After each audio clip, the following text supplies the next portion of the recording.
Hello दोस्तों, मेरा नाम है धीरेन्द्र। आज की वीडियो में हम क्लास 12th का अकाउंटेंसी स्टार्ट करने वाले हैं। चैप्टर 1 करने वाले हैं, जो कि सबसे इम्पोर्टेंट यूनिट है। हम यहाँ पर अकाउंटिंग फॉर पार्टनरशिप फर्म्स वो स्टार्ट करने वाले हैं। आपकी दो यूनिट है मेन आपकी पार्ट ए में, accounting for partnership firm and accounting for companies. तो अकाउंटिंग फॉर पार्टनरशिप फर्म के यूनिट स्टार्ट कर रहे हैं चैप्टर 1 से, जिसमें फंडामेंटल्स समझेंगे। ठीक है, और ये आपको मैं बता दूं कि इन वीडियोस को अगर आप फॉलो करोगे डेफिनेटली आपको कहीं और से पढ़ने की जरूरत नहीं पड़ेगी, क्योंकि ये वीडियो से आपको बहुत अच्छे से क्लैरिटी अच्छे से मिलने वाली है। ठीक है, और पार्टनरशिप फर्म हम स्टार्ट कर रहे हैं आज की वीडियो से। पार्टनरशिप पहले आज बहुत ही बेसिक वीडियो होने वाली है कि जिसमें हम पार्टनरशिप क्या होती है उसको समझेंगे। बस मेन हमारा इस वीडियो का पर्पस रहेगा पार्टनरशिप को समझना। ठीक है, चलिए शुरू करते हैं। तो देखो, हमारी जो यहां पर हमारे बिजनेस करने के 3 तरीके होते हैं। आपको अगर बिजनेस करना है तो हमारे जो फॉर्म ऑफ बिजनेस होते हैं वो कई सारे होते हैं। बेसिकली अगर देखा जाए तो हमारे जो फॉर्म ऑफ बिजनेस है वो 3 तरीके के होते हैं। कौन कौन से? एक आप 11वीं क्लास में पढ़ के आए हो, वो है सोल प्रोप्राइटरशिप। सोल प्रोप्राइटरशिप इस बिजनेस फॉर्म में क्या होता है? इस बिजनेस फॉर्म में यह होता है, आप जब अकेला कोई बिजनेसमैन अपना बिजनेस स्टार्ट करता है और अपना खुद चलाता है, सोल प्रोप्राइटरशिप उसे बोलते हैं। यानी कि जो एक सिंगल पर्सन होता है खाली, वो पूरा का पूरा बिजनेस करता है। यहाँ स्पेलिंग गलत हो सकती है, उसमें इग्नोर करना थोड़ा। ठीक है, दूसरा होता है हमारा कौन सा, ये हम समझने वाले हैं, वो है पार्टनरशिप। पार्टनरशिप, अब देखो पहले इसको समझो कि पार्टनरशिप आया कहां से। पार्टनरशिप आया कहां से? सोल प्रोप्राइटरशिप एक सिंगल पर्सन होता है कि सिंगल पर्सन आपका बिजनेस कर रहा है, स्टार्ट कर रहा है, खुद पैसा लगा रहा है, जो लॉस होगा उसी को होगा, प्रॉफिट होगा इसी को होगा। अब इसलिए इसमें कुछ लिमिटेशन थी, बहुत सारे इसमें अंदर लिमिटेशन थी। क्या क्या लिमिटेशन थी? जैसे कि इसमें आप कैपिटल, आपके लिमिटेड कैपिटल ही लगेगी। आप कोई ज़्यादा कैपिटल लगा नहीं सकते। एक सिंगल पर्सन कितनी कैपिटल लगा लेगा? कम ही कैपिटल लगा सकता है, इससे ऊपर तो लगा ही नहीं सकता। तो ये बहुत बड़ा एक लिमिटेशन बन गई थी कि आप कैपिटल लिमिटेड ही लगा सकते हो, ज़्यादा लगा ही नहीं सकते। एक सिंगल पर्सन ज़्यादा पैसा कैसे लगा ही सकता। इससे बड़ी एक और लिमिटेशन थी, वो है अनलिमिटेड लायबिलिटी। अनलिमिटेड लायबिलिटी, इसका क्या मतलब है? इसका मतलब यह है कि मान लो कि आपके ऊपर कोई कर्जा आया, आपको पैसे देने हैं, तो अब आपके पास मान लो पैसे नहीं है, आपके बिजनेस में पैसे खत्म हो चुके हैं, तो आपको अपनी जेब से पैसा देना पड़ेगा। इस पर्सन को अपनी जेब से पैसा देना पड़ेगा। मतलब कि मान लो बिजनेस के पास पूरा का पूरा कैश खत्म हो चुका है, बिजनेस का कोई कैश बचा ही नहीं है और बिजनेस बिल्कुल इंसॉल्वेंट हो चुका है, तो आपको अपनी पर्सनल एसेट्स बेचने पड़ेंगे। पर्सनल एसेट बेच के उस पैसे को चुकाना पड़ेगा। ये बहुत बड़ी दिक्कत है, इसे बोलते हैं ठीक है, इसे बोलते हैं अनलिमिटेड लायबिलिटी। इसी की लिमिटेशन से पार्टनरशिप है। पार्टनरशिप में सिंगल पर्सन नहीं है, मोर देन 1 पर्सन होगा। एक पर्सन नहीं है, कम से कम 2 पर्सन से बिजनेस स्टार्ट होगा। तो कम से कम 2 पर्सन चाहिए, लेकिन सोल प्रोप्राइटरशिप में एक ही पर्सन चाहिए सिर्फ आपको। अब जितने ज़्यादा पर्सन हो गए उतना ज़्यादा फायदा है, आपके पास पैसा ज़्यादा आ सकता है, कैपिटल आपके पास ज़्यादा लग सकती है जितने ज़्यादा आपके पास बंदे होंगे। तो इसकी वजह से फ़ायदा क्या हुआ, इसमें जो कैपिटल है वो ज़्यादा है। ठीक है, तो आपको कैपिटल यहाँ पर ज़्यादा लगेगी, more capital than sole proprietorship. हाँ, बहुत ज़्यादा कैपिटल लगा नहीं सकते, ठीक है, बहुत ज़्यादा भी कैपिटल लगा नहीं सकते, लेकिन सोल प्रोप्राइटरशिप तो ज़्यादा लगेगी, इससे तो ज़्यादा ही लगेगी, बहुत ज़्यादा नहीं। लेकिन लायबिलिटी की बात करें तो यहाँ पर भी अनलिमिटेड लायबिलिटी ही है। अनलिमिटेड लायबिलिटी है, but less than sole proprietorship. ठीक है, लेस देन सोल प्रोप्राइटरशिप, उससे तो लेस है। क्या मतलब? क्योंकि देखो यहाँ पर क्या है कि एक तो एक बंदे से ज़्यादा बंदे हैं, तो अगर एक बंदा मान लो 1 लाख लगा सकता है, अगर 2 बंदे मिल जाए तो 1 और 1 11 हो जाता है। तो आपको पता है कि अगर 2 बंदे मिल जाए तो 2 लाख लगा सकते हैं, वो ज़्यादा लगा सकते हैं। लायबिलिटी की बात करें तो यहाँ पर भी अनलिमिटेड है, क्योंकि भैया अगर मान लो कि कंपनी या बिजनेस बंद हो गया, इनका बिजनेस पैसा नहीं दे पा रहा, अपने कर्जों को पूरा नहीं कर पा रहा है, तो अपनी जेब से पैसा देना पड़ेगा जैसे इसको देना पड़ता था। लेकिन यहाँ पर एक बंदा नहीं है, कई सारे बंदे हैं, तो मिलजुल के पैसा वो देंगे।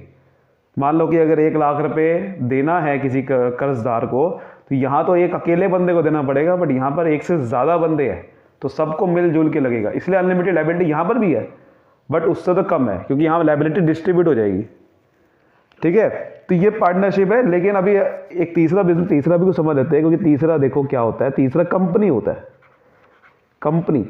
कंपनी इन सभी की प्रॉब्लम को दूर कर देता है।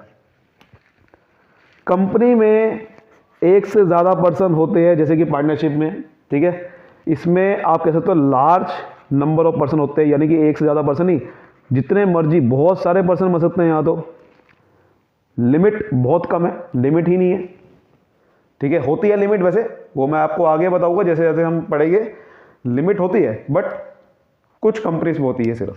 ठीक है, इसमें बहुत ज़्यादा कैपिटल लगती है, लार्ज कैपिटल लगती है, यानी कि सबसे ज़्यादा कैपिटल कंपनी में रह सकती है, कि बिकॉज जितने ज़्यादा बंदे होते हैं उतनी ज़्यादा कैपिटल लगेगी। यहाँ बंदे कम है, वहाँ ज़्यादा बंदे हैं, तो ज़्यादा कैपिटल लग पाएगी। और सबसे बड़ी बात है कि यहाँ लिमिटेड लायबिलिटी होती है। जो इन दोनों की प्रॉब्लम थी, इन दोनों की प्रॉब्लम दूर कर देता है कंपनी। अब ये कैसे होती है, इसमें अभी आप डिटेल में ना जाना, बिकॉज ये पूरा इसकी यूनिट है, वो आगे समझेंगे। हमारा आज का मेन मुद्दा है वो है पार्टनरशिप। तो पार्टनरशिप को अब हम समझते हैं कि आखिरकार है क्या। तो पार्टनरशिप को डिफाइन कर रखा है section number 4 of Indian partnership act 1932। Partnership को जो गवर्न करता है, पार्टनरशिप के जो रूल्स रेगुलेशन बनाता है, वो 1932 एक्ट है, इंडियन पार्टनरशिप एक्ट। वो सारे रूल्स रेगुलेशन बनाता है पार्टनरशिप से रिलेटेड। ठीक है, तो इस पार्टनरशिप के बारे में क्या लिखा हुआ है, पार्टनरशिप क्या होती है, तो देखो ध्यान से।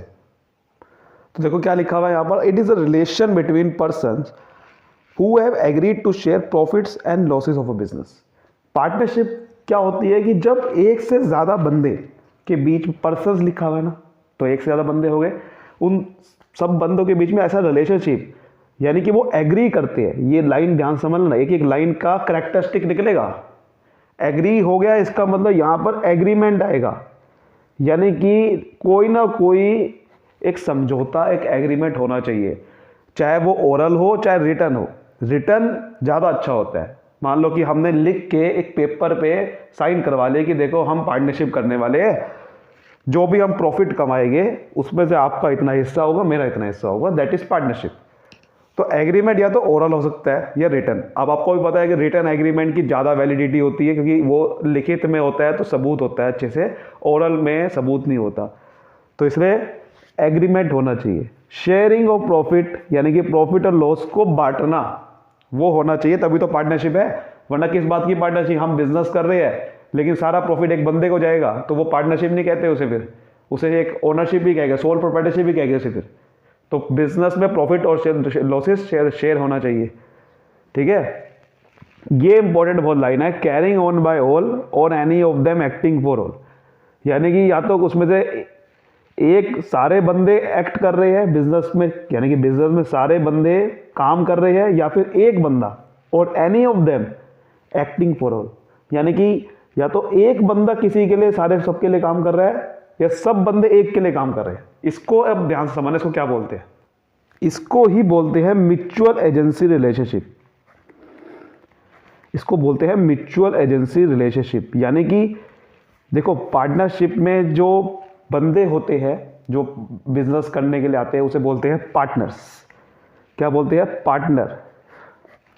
तो जो पार्टनर होता है वो एजेंट भी होता है एंड प्रिंसिपल भी होता है। मतलब क्या है इसका, एजेंट क्या होता है, एजेंट का मतलब होता है कि मैं किसी के लिए काम कर रहा हूं, यानी कि प्रिंसिपल के लिए मैं काम कर रहा हूं, तो उसे एजेंट बोलते हैं। तो ये वो लाइन लिखी हुई है, यानी कि अगर लिखा हुआ कैरिंग ऑन बाय ऑल, यानी कि सब लोग एक बंदे के लिए काम कर रहे हैं, यानी कि क्या कह रहा है वो, कैरिंग ऑन बाय ऑल, यानी कि सारे बंदे काम कर रहे हैं। इसका मतलब सारे बंदे आपस में एजेंट भी है और प्रिंसिपल भी है। मतलब पार्टनर एक एजेंट भी है, प्रिंसिपल भी है। एजेंट प्रिंसिपल कैसे, मतलब कि मान लो कि एक पार्टनर है, अगर उस पार्टनर दूसरे पार्टनर के लिए, पार्टनर 1 है या पार्टनर 2 है, ये आपस इन दोनों का रिलेशनशिप एजेंट का भी है और प्रिंसिपल पर भी है, ये वो कह रहा है। मतलब कि अगर एक बंदा ने कुछ काम किया तो दूसरे बंदे को मानना पड़ेगा अपने आप, और अगर एक बंदा काम कर रहा है तो उस दूसरे बंदे को मानना पड़ेगा। तो ये इसका एजेंट भी हो गया और ये भी इसका एजेंट हो गया। So this is called agent principal relationship, इसलिए वो म्यूचुअल एजेंसी रिलेशनशिप बोलते हैं। और any of them acting for all का मतलब कि एक बंदा सबके लिए एक्ट कर रहा है, यानी कि एक बंदा एजेंट है, बाकी सब प्रिंसिपल हो गए। तो एक बंदा सिर्फ काम कर रहा है, बाकी सब सिर्फ उसको नचा रहे हैं, ठीक है। तो वो ये भी हो सकता है।